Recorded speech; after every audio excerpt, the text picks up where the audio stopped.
Here is a fire alarm remote annunciator. You will see these remote annunciators in the lobby. More cases, if the main alarm panel is mounted somewhere other than the main lobby, you will have a remote annunciator. This is where the fire department will go to find out what trouble is on the system. So let's see what this looks like.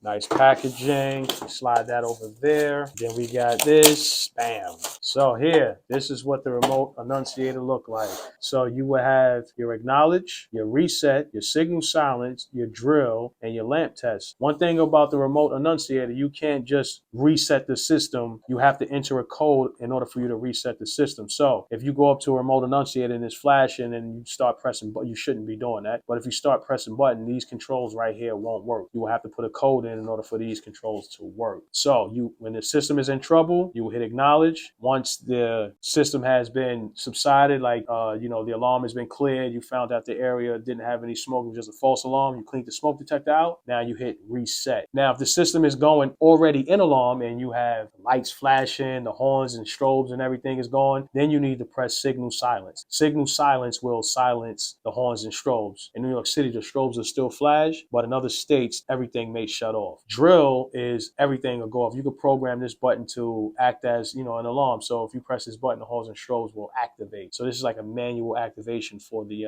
horns and strobe. And lamp test is what it is. It just makes sure all these LEDs are working. So when you hooking this up, this is what it looks like in the back of the console. You will hook up the 24 volts on your end. And if the 24 volts was going out somewhere else, maybe to CO detectors or even another remote annunciator, it will go out from here. So the 24 volts come into here. Always respect polarity. Plus is red, negative is black. No pun intended. But let's go up to the channel. That's where the channel will go. So your channel in coming from either your 485, whatever type of fire alarm panel you're working on, be 485 or channel 1, whatever it is, it'll come into here. And this wire is usually number 16 wire. And you also want to respect the polarity. Plus is red, black is negative. And that will go into these terminals.